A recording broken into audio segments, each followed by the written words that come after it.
उत्तर प्रदेश शिक्षा सेवा चयन आयोग। मैं हूं संजीव और आप उम्मीद लगाए बैठे हैं मुझसे नहीं, शायद उत्तर प्रदेश शिक्षा सेवा चयन आयोग से। चयन आयोग जिसे चयनित होने को लेकर लाखों छात्र हैं, पर चयन आयोग क्या कर रहा है? अब जो लाखों छात्र हैं वो स्थायी शिक्षक बनना चाहते हैं, और उत्तर प्रदेश शिक्षा चयन आयोग जो है वो कई आयोग को मिलाकर बनाया गया है कि एक ही आयोग होना चाहिए, ठीक है ना? कि वो वाली बात, वन स्टेट वन आयोग, वो वाली पॉलिसी चल रही है। तो इस चक्कर में भर्तियां रुकी हुई हैं। इसको जिम्मेवारी सौंपी हुई गई है कि स्थायी शिक्षक जो भर्ती है वो आपको करने हैं। अब इस आयोग के कमाल की बात देखिए कि इसका काम सौंपा गया है परमानेंट टीचर सौंपने का, स्थायी शिक्षक का, और इन्होंने खुद अस्थायी कर्मचारी भर्ती कर रहे हैं। क्योंकि एक आयोग बना लेने से कागज पे भर्तियां तो हो नहीं जाएगी। उसके अंदर क्या चाहिए? उसके अंदर एक मुखिया होना चाहिए, जो है ही नहीं। अभी एक बार अस्थायी तौर पर किसी मुखिया को कार्यवाहक इसका अध्यक्ष नियुक्त किया गया है। दूसरी बात, उसके बाद कुछ मेंबर्स नियुक्त किए गए हैं। अच्छा, इसके बाद नीचे जो कर्मचारी होने चाहिए वो कर्मचारी ही तो बैठ के काम करेंगे कुछ ना कुछ। वो प्लान बनाएंगे, कितने अध्यापक लेने हैं, कैसे नोटिफिकेशन वगैरह सब कुछ देखना है, और योग्यता वगैरह भी। तो जो अस्थायी कर्मचारी नियुक्त किए गए हैं, अब आप खुद सोच सकते हैं कि अस्थायी कर्मचारी हो, ठीक है, वो कितना डेडिकेशन से काम कर पाएगा, जिसका खुद का ही भविष्य तय नहीं है कि वो कितने दिन रहेगा। यहाँ पे लिखा है कि उसको लिया जाएगा 28 फरवरी 2025 तक। उसको पता है कि 28 फरवरी 2025 को मैं निकाल दिया जाऊंगा, जस्ट 6 महीने बाद। तो 6 महीने वो क्या करेगा? 6 महीने वो ये सोचेगा कि इस नौकरी से निकाले जाने के बाद मुझे आगे कौन सी नौकरी, कहाँ क्या करना है।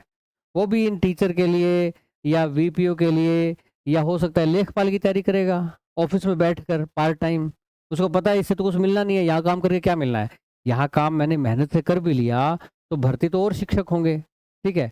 अब मेरा तो कुछ है नहीं, तो वो अस्थायी कर्मचारी कैसे काम करेगा? आप सोच सकते हैं, उनका अंदाजा लगा सकते हैं। और उनको डर भी क्या रहेगा? वो लापरवाही से काम करें भी तो क्या करेंगे? निकाल दोगे, निकले तो वैसे ही वे हैं। तुम्हें फरवरी में निकालना था, लो जी तुम दिसंबर में निकाल दो, नवंबर में निकाल दो, यही होगा ना। तो उनको वो डर भी नहीं है कि तुम ठीक से काम नहीं करोगे तो निकाल दिए जाओगे।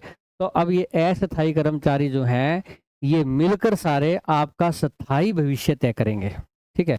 आपके स्थायी भविष्य का प्रयास करेंगे। तो आप स्थायी भविष्य कितनी जल्दी आपके फॉर्म आने वाले हैं, इस बात का अंदाजा आप लगा सकते हैं। 55 अस्थायी कर्मचारी जो हैं इनको चुना जाएगा। इसमें आपके पीए हैं, आपके जूनियर असिस्टेंट हैं, सीनियर असिस्टेंट हैं, प्रधान सहायक हैं, ये सब होंगे। प्रधान सहायक वगैरह ये सारे जो पद हैं वो क्या हैं? आपके टेम्पररी वाले हैं। अच्छा, इसमें देखिए, ये चलो, ये तो शिक्षा सेवा चयन आयोग अपनी सेवा में जुटा हुआ है, आप लोगों की सेवा में जुटा हुआ है। हम क्या कर रहे हैं? हम का मतलब टीचर्स। हम टीचर्स क्या कर रहे हैं? हम यूपी टेट और सुपर टेट का कोर्स बेच रहे हैं, ठीक है। यूपी टेट और सुपर टेट का कोर्स बिकते हुए भर्ती तो भी आई नहीं है, खैर। कई लोग कोर्स बेच चुके हैं, दूसरा कोर्स लाने की तैयारी में है 2.0, जैसे आजकल नेटफ्लिक्स पे वेब सीरीज आती हैं। कई लोग अभी लेके आए हैं, कई लोग ला रहे होंगे, कई लोगों ने पूरा करवा दिया होगा। तो हम लोग अपना यूपी टेट सुपर टेट का कोर्स बेच लेंगे। हालांकि मैं थोड़ा सा आलसी हूँ इस मामले में, मैं यूपी टेट सुपर टेट का कोर्स ला नहीं पाया, क्योंकि मुझे लगा वैकेंसी आई तो ही लाना चाहिए। उसमें मैं सबसे घाटे में रहा, बाकी लोग तो हैं वो कमाई करने में जुटे हुए हैं, ठीक है। उनका भविष्य सही है।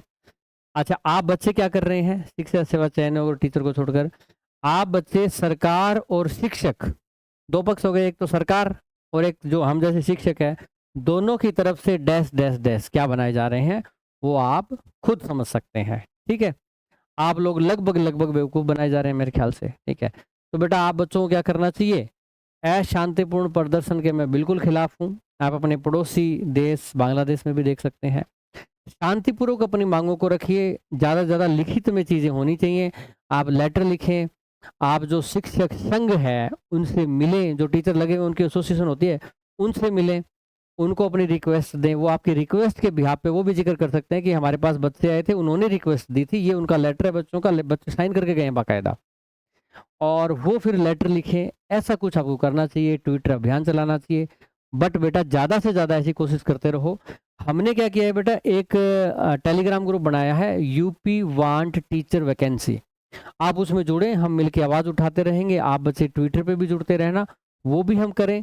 ये लगातार आवाज़ जब तक सरकार के कानों में जाती रहेगी कि बच्चे वैकेंसी की मांग कर रहे हैं, तभी वो थोड़े बहुत ऐसे अस्थायी प्रयास करती रहेगी। अगर ये आवाज़ जानी बंद हो गई, तब ये ऐसे अस्थायी प्रयास भी नहीं होंगे, फिर तो एक तरफ फाइल पड़ी रहेगी, उस पे धूल जम जाएगी। तो आज के लिए इतना ही, आप जुड़िएगा। उसका जो लिंक है वो आप टेलीग्राम पे यूपी वन टीचर वैकेंसी डालेंगे तो आ जाएगा।